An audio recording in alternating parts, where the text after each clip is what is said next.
నగర జీవిని వేధిస్తున్న నిద్రలేమి. పూర్తి వివరాలకు చదవండి రేపటి సాక్షి హైదరాబాద్ ఎడిషన్. రాష్ట్ర వ్యాప్తంగా సంగతి ఏమో కానీ రజనీ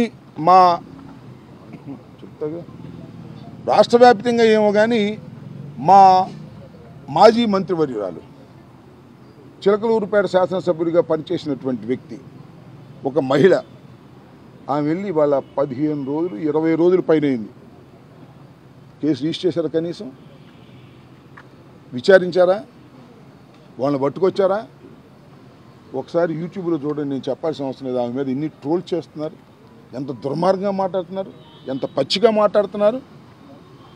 ఆమె మీద మేము కంప్లైంట్ ఇచ్చినా కూడా దిక్కులేదు. అంటే ఒక అరాచకాన్ని సృష్టించాలనుకుంటున్నారు ఈ రాష్ట్రంలో మీరు.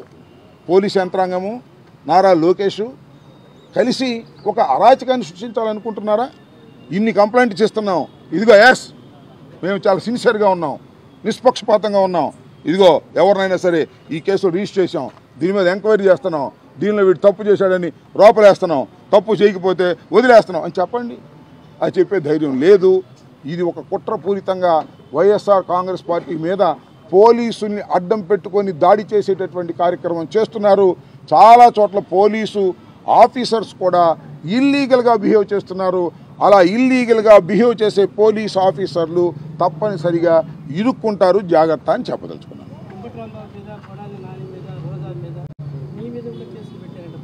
జగన్మోహన్ రెడ్డి గారి మీద పెట్టారు, నా మీద పెడతారు, చాలామంది మీద పెడతారు. అసలు వైఎస్ఆర్ కాంగ్రెస్ పార్టీ శ్రేణుల మీద, నాయకుల మీద, అందరి మీద కేసులు పెట్టుకోండి, మాకేం అభ్యంతరం లేదు. దానికి ఆధారం ఉండాలి కదా, రుజువులు ఉండాలి కదా, విచారణ చేయాలి కదా. మేమందరం దోషులం, కడవాళ్ళందరూ నిర్దోషులు తేల్చేస్తారా మీరు? నాకు అర్థం కాల. పెట్టుకోమండి, మాకేం అభ్యంతరం లేదు. కానీ లీగల్ ప్రొసీజర్, కేసు పెట్టండి, రిజిస్టర్ చేయండి, విచారణ జరపండి, ఏదైనా ఉంటే మమ్మల్ని పిలవండి, అరెస్ట్ చేయండి, లోపలేయండి. ప్రభుత్వం మీది, 5 సంవత్సరాల ప్రభుత్వం మీది. ప్రభుత్వం మీరు అనేక పాలసీలు మీరు చేయాలి, అనేక అభివృద్ధి కార్యక్రమాలు చేయాలి, అనేక సంక్షేమ కార్యక్రమాలు అమలు చేయాలి. ఇంతేనా? ఇది కదా చేయాల్సింది మీరు. రాంబాబుని అరెస్ట్ చేస్తాం, రోజాను అరెస్ట్ చేస్తాం, జగన్మోహన్ రెడ్డి గారి మీద కేసు పెడతాం, కనపడ్డంలో లోపలేస్తాం. ఇదే మీ పరిపాలన? నేను అడుగుతా ఉన్నా.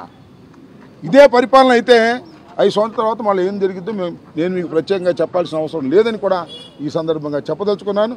మీరు పరిపాలన మీద దృష్టి పెట్టకోకుండా రెడ్ బుక్ మీదే దృష్టి పెట్టి మమ్మల్ని అణచాలనేటువంటి ప్రయత్నం మీరు చేస్తున్నారు.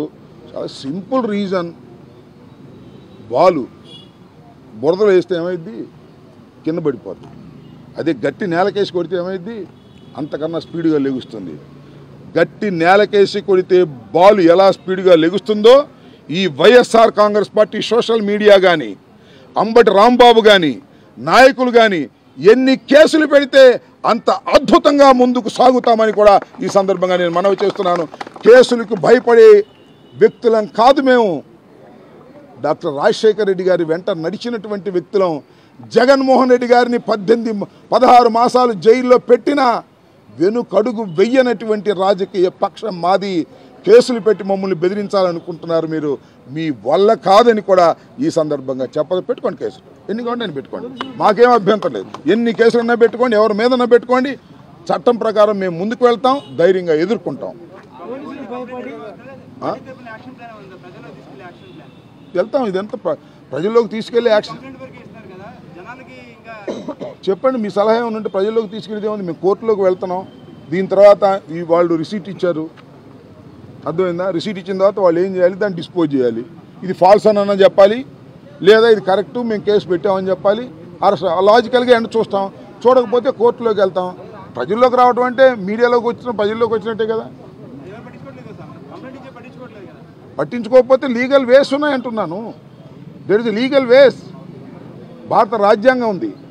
భారత రాజ్యాంగం ప్రకారం, చట్ట ప్రకారమే ఏ పోలీస్ ఆఫీసర్ అయినా యాక్ట్ చేయాలి. లేకపోతే దానికి లీగల్ యాక్షన్ మేము తీసుకుంటాం. అవసరమైతే జగన్మోహన్ రెడ్డి గారు చెప్పారు, ప్రైవేట్ కంప్లైంట్స్ వేస్తాం. There are so many ways. Criminal procedure కోడ్లో, ఐపీసీలో, చట్టంలో అనేకమైనటువంటి మార్గాలు ఉన్నాయి. అన్ని మార్గాలను అన్వేషిస్తాం, వదిలిపెట్టే ప్రశ్న లేదు.